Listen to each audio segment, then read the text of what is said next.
শুভেচ্ছা নিও। আশা করি ভালো আছো, আমিও ভালো আছি। আজকে আমি তোমাদের একাদশ দ্বাদশ শ্রেণীর বাংলা প্রথম পত্র সাহিত্য পাঠের গদ্য অংশ থেকে একটি প্রবন্ধ পড়াবো। প্রবন্ধটি পড়ার আগে আমরা কিছু ছবি দেখে নিই। আচ্ছা, প্রথম ছবিটি তোমাদের খুব পরিচিত, হোমসের গেট থেকে সরাসরি দেখা যায়। এটি হচ্ছে লাইব্রেরি মিউজিয়াম। পরের ছবিতে দেখতে পাচ্ছ আলমারিতে অনেকগুলো গ্রন্থ এবং ছবি।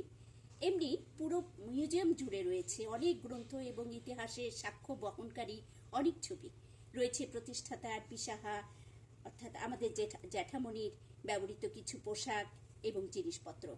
এর পরের ছবিটি দেখছ জ্যাঠামণির আবক্ষ একটি স্থাপত্য। দেখছো একটি বিশাল নৌকা এবং রথ। এগুলোর বিশালত্ব সত্যি অবাক হবার মতো। তার সাথে প্রতিষ্ঠাতার রুচিবোধ, সৌন্দর্যবোধ এবং সর্বোপরি তিনি যে একজন ধর্মপ্রাণ মানুষ ছিলেন তার পরিচয় আমরা পাই। অর্থাৎ এই সংগ্রহগুলোর মাধ্যমে আমরা অতীতকে দেখতে পাই, ঐতিহ্যকে জানতে পারি। পরের ছবিটি তোমরা সবাই চেনো, আমাদের জাতীয় জাদুঘরের ছবি। এখন নিশ্চয়ই তোমরা বুঝে গেছো আমরা আজ কোন প্রবন্ধটি পড়তে যাচ্ছি। জাদুঘরে কেন যাব? প্রাবন্ধিক আনিসুজ্জামান। আমরা এখন দেখি এটা থেকে কি কি আমরা জানতে পারবো শিখন ফল। লেখকের জীবন ও সাহিত্যকর্ম সম্পর্কে জানতে পারবো, প্রবন্ধটির উৎস জানবো, জাদুঘরের সাধারণ লক্ষণ কি তা জানতে পারবো, জাদুঘরের উদ্ভব ও ক্রম বিকাশ সম্পর্কে ধারণা পাবো, বিভিন্ন জাদুঘরের সাথে পরিচিত হবার সুযোগ পাব। এখন আমি প্রথমে আনিসুজ্জামান স্যারের জীবনী নিয়ে। আনিসুজ্জামান বাংলাদেশের বরেণ্য বুদ্ধিজীবী, গবেষক, প্রাবন্ধিক ও মনস্বী অধ্যাপক। তিনি ছিলেন সমাজের চেতনার বাতিঘর, ভাষা সংগ্রামী, মহান মুক্তিযুদ্ধের প্রত্যক্ষ অংশগ্রহণকারী, সংবিধানের অনুবাদক, দেশের সব প্রগতিশীল আন্দোলনের অগ্রবর্তী অধ্যাপক আনিসুজ্জামান। গত 14ই মে তিনি আমাদের ছেড়ে চলে গেছেন না ফেরার দেশে। তার বিদেহী আত্মার শান্তি কামনা করে তাকে শ্রদ্ধা জানিয়ে আমি তার পরিচিতি তুলে ধরছি তোমাদের সামনে। জন্ম 1937 খ্রিস্টাব্দে 18 ফেব্রুয়ারি কলকাতায়। পিতা ডাক্তার ATA মুয়াজ্জেম, মাতা সৈয়দা খাতুন। 1951 সালে ঢাকার প্রিয়নাথ স্কুল থেকে প্রবেশিকা পরীক্ষায় উত্তীর্ণ হন।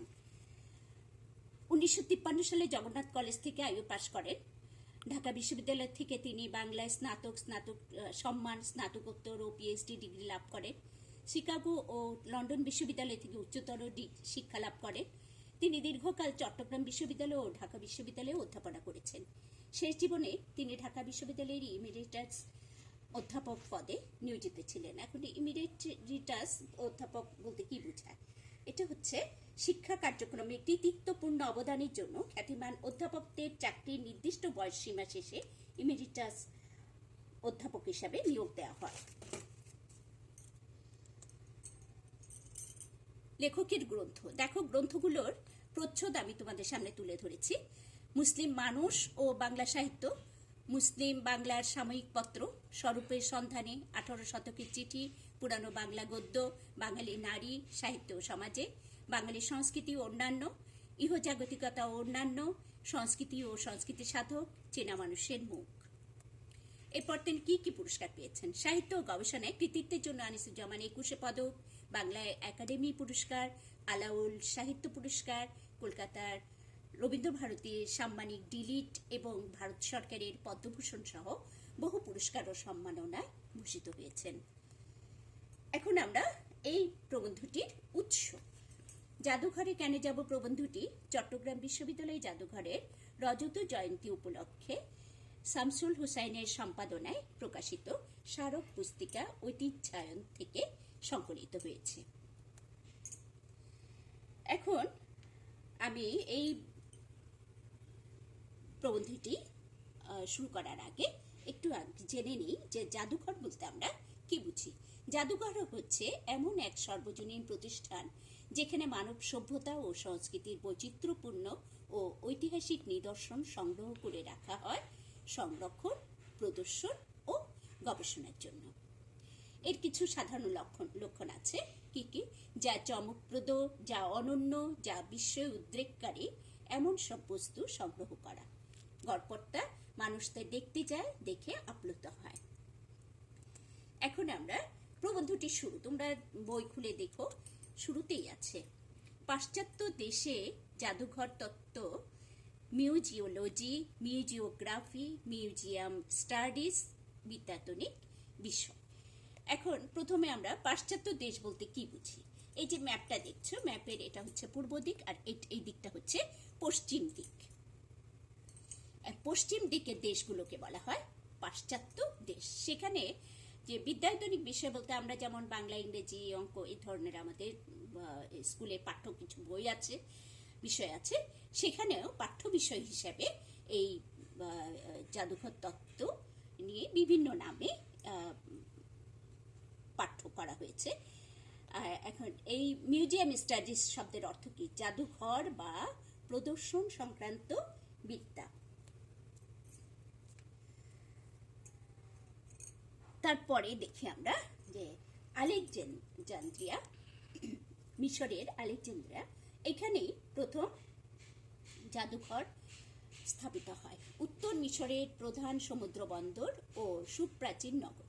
খ্রিস্টপূর্ব 332 অব্দে আলেকজান্ডার দ্য গ্রেট এই নগর পত্তন করেন। এটি ছিল আলেকজান্ডার যুগের গ্রিক সভ্যতার কেন্দ্র। এখানে বিশ্বের প্রাচীন গ্রন্থাগার, পরে এটা ধ্বংসপ্রাপ্ত হয়, পুড়িয়ে ফেলা হয়, ছিল এখানে। এখন আমরা একটু আলেকজান্ডার সম্পর্কে জানি। আলেকজান্ডার দ্য গ্রেট ইতিহাসে এক বহুল আলোচিত নাম।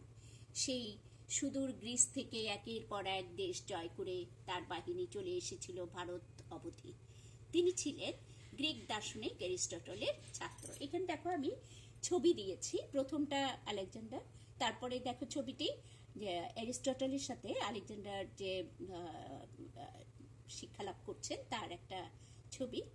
তারপরে এখানে দেখো আরেকটা ইজিপ্ট হচ্ছে একটা মানচিত্র ইজিপ্টের। সেখানে এই যে আলেকজান্দ্রিয়া এই জায়গাটা, এইখানটায় এই গ্রন্থাগারটা ছিল, জাদুঘরটা ছিল। তারপর দেখো এই যে গ্রন্থাগারের ছবি আমি দিয়েছি নিচে, আর ভিতরের ছবি, এটা গ্রন্থাগারের ভিতরের ছবি। আর এখানে এই আলেকজান্দ্রিয়ায় ওই যে আশ্চর্য যে প্রদীপ, আশ্চর্য বাতিঘর আলেকজান্দ্রিয়া, সেটা এখানে ছিল। অবশ্য এটা পরে স্থাপিত হয় আলেকজান্ডারের মৃত্যুর পরে। তো জায়গাটা বোঝানোর জন্য আমি এই ছবিগুলো তোমাদের দিয়েছি। এখন আমরা একটু দেখি যে প্রথম যে জাদুঘর, অর্থাৎ আলেকজান্দ্রিয়া যে জাদুঘর, সেখানে কি ধরনের কি চর্চা করা হতো, কি সেটি কি? নিদর্শন সংগ্রহশালা ছিল, সেখানে গ্রন্থাগার ছিল,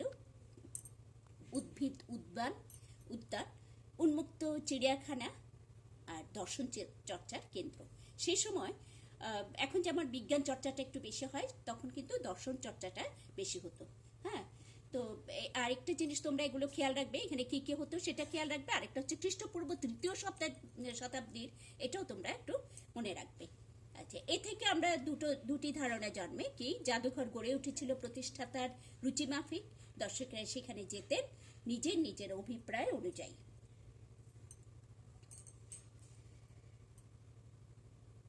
এরপরে কালক্রমে প্রাচীন জিনিসপত্র সম্পর্কে মানুষের আগ্রহ বাড়ছিল এবং সম্পূর্ণ ব্যক্তি বা পরিবারের উদ্যোগে তা সংগ্রহীত হয়ে জাদুঘর গড়ার ভিত্তি রচনা করছিল। প্রাচ্য দেশেও ছিল এরকম। তবে ইউরোপীয় রেনেসাঁসের পরে পাশ্চাত্য দেশে এ ধরনের প্রয়াস অনেক বৃদ্ধি পায়। এ ধরনের জাদুঘরে জনসাধারণ সামান্য প্রবেশ মূল্য দিয়ে ঢুকতে পারত বটে, তবে অধিকাংশ ক্ষেত্রেই তা সকলের জন্য খোলা থাকতো না। রাজরাজরা বা সামন্ত প্রভুদের সংগ্রহশালায় থাকতো তাদের শক্তি, সম্পদ, গৌরবের ঘোষণা। সামন্ত প্রভু বলতে কি? যারা জমিদার শ্রেণীর।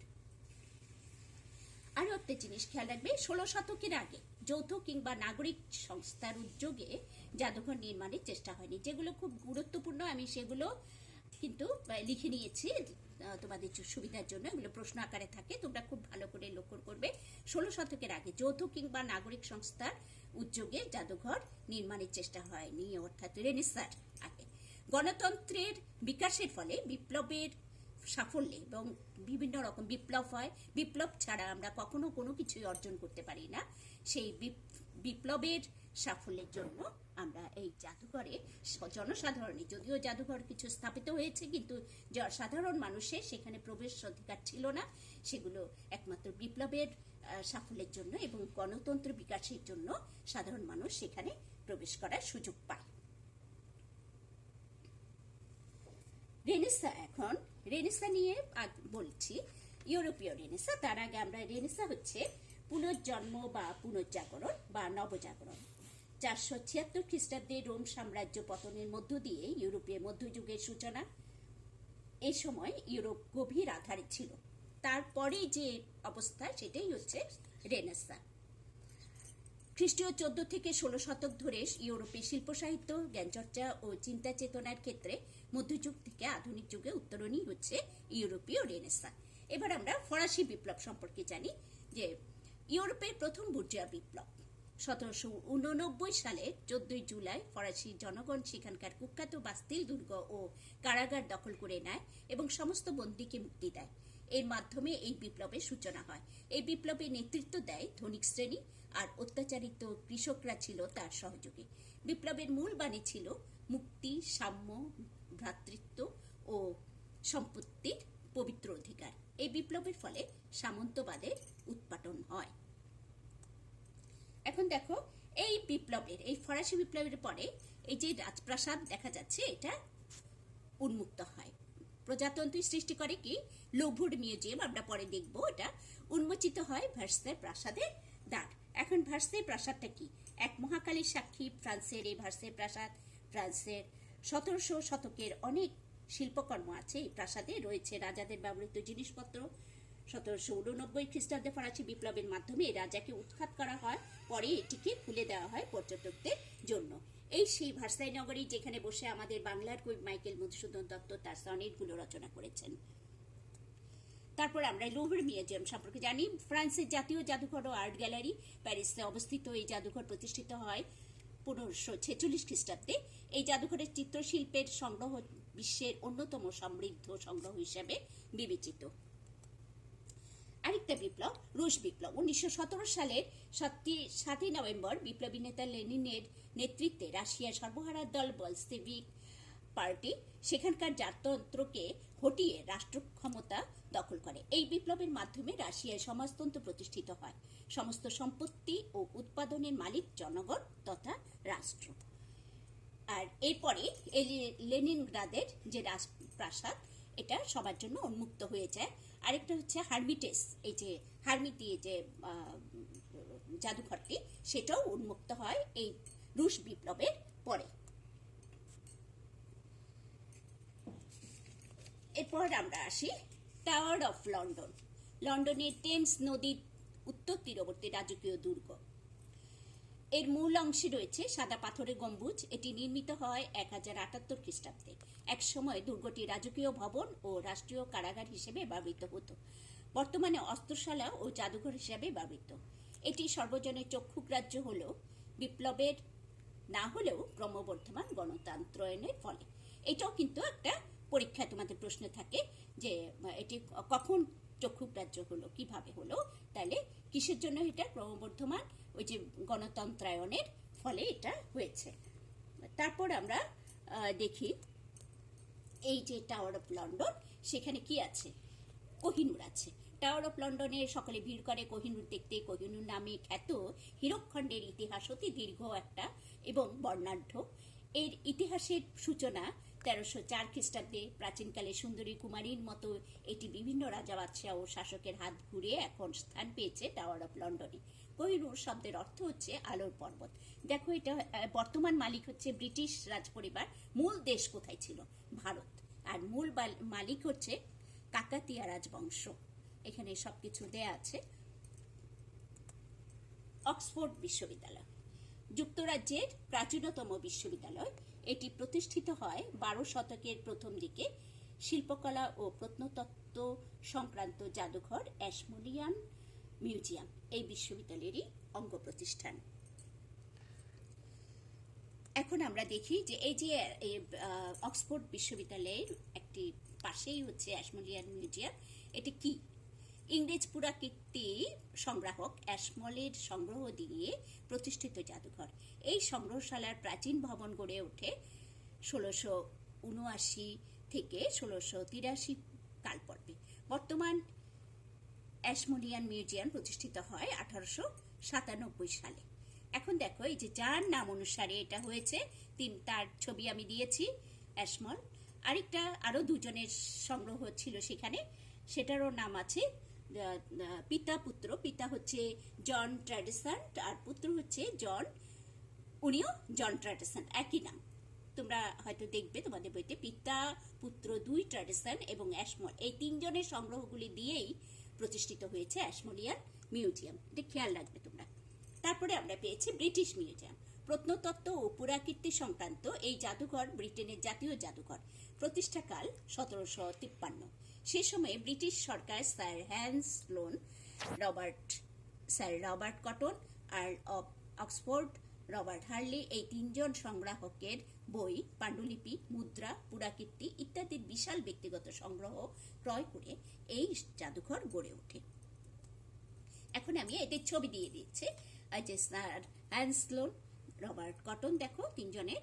স্যার আর্ল অফ অক্সফোর্ড, এটা হচ্ছে উপাধি। স্যার রবার্ট হার্লি তার নাম আসলে।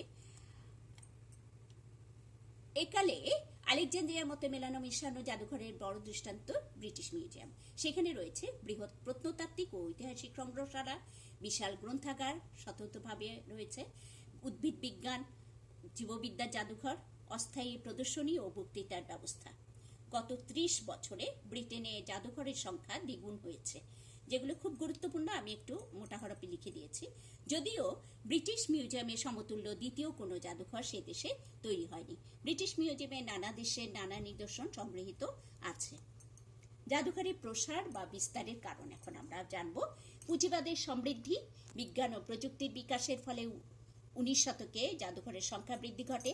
সাম্রাজ্যবাদী শক্তিগুলো তাদের উপনিবেশে জাদুঘর প্রতিষ্ঠা করে। শিল্পোন্নতি এবং উপনিবেশবাদের অবসানের ফলে 20 শতকে জাদুঘর স্থাপনার কাজ দ্রুত এগিয়ে যায়। এখন এই যে পুঁজিবাদের সমৃদ্ধি, এই জিনিসটা আমি তোমাদের বুঝিয়ে দিচ্ছি। জাদুঘর প্রসারের কারণ, পুঁজিবাদীরা তাদের অর্থ বিভিন্ন খাতে বিনিয়োগ করে অধিক মুনাফা অর্জন করে। এদিকে বিজ্ঞান ও প্রযুক্তির কারণে তারা অল্প খরচে অধিক লাভবান হয়।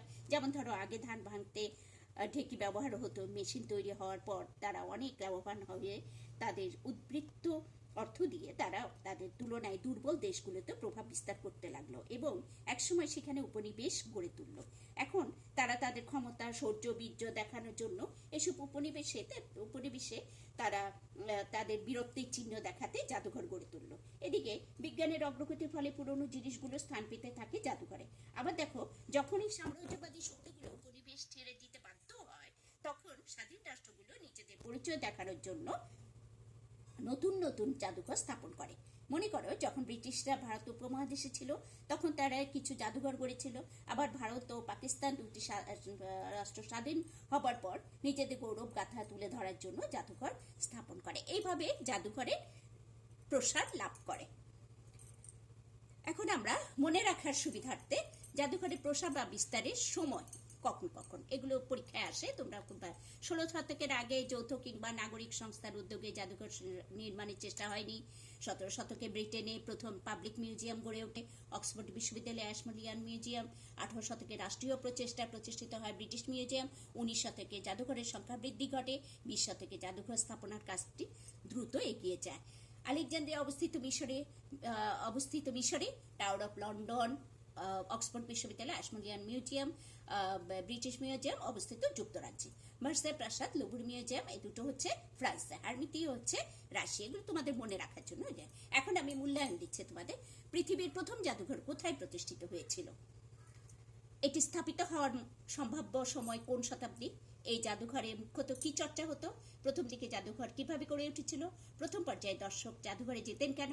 পূর্বে ধনী পরিবার বা রাজ পরিবারে কি নির্মাণ করা হতো? এটা মূলত তাদের কিসের প্রতীক হিসেবে বিবেচিত হতো? কোন ঘটনার পর পাশ্চাত্যে জাদুঘর গড়ে তোলার প্রয়াস বৃদ্ধি পায়? কোন বিপ্লবের পর লোভ মিউজিয়াম সৃষ্টি হয়? রুশ বিপ্লবের ফলে কি গড়ে ওঠে? আমি সবগুলোর উত্তর দিয়ে দিয়েছি, তোমরা তোমাদের সাথে মিলিয়ে নাও। এরপরে একটা বাড়ির কাজ, আরো জ্ঞানমূলক প্রশ্ন আছে, এগুলো তোমরা খাতায় তুলে নিয়ে বাড়ির কাজ হিসেবে রাখবে। আচ্ছা, এবার বাড়ির কাজ আরেকটা দিচ্ছি। জাদুঘরের সাধারণ লক্ষণ কি? জাদুঘর গড়ার ভিত্তি রচিত হয়েছিল কিভাবে? পাশ্চাত্য দেশে মিউজিয়াম স্টাডিজকে একটা স্বতন্ত্র বিদ্যায়তনিক শৃঙ্খলা বলা হয় কেন? এগুলো হচ্ছে অনুধাবনমূলক প্রশ্ন, তোমরা সুন্দর করে খাতায় লিখে ফেলবে। তো আজকে এই পর্যন্ত, সবাইকে ধন্যবাদ, সবাই ভালো থাকবে, সুস্থ থাকবে।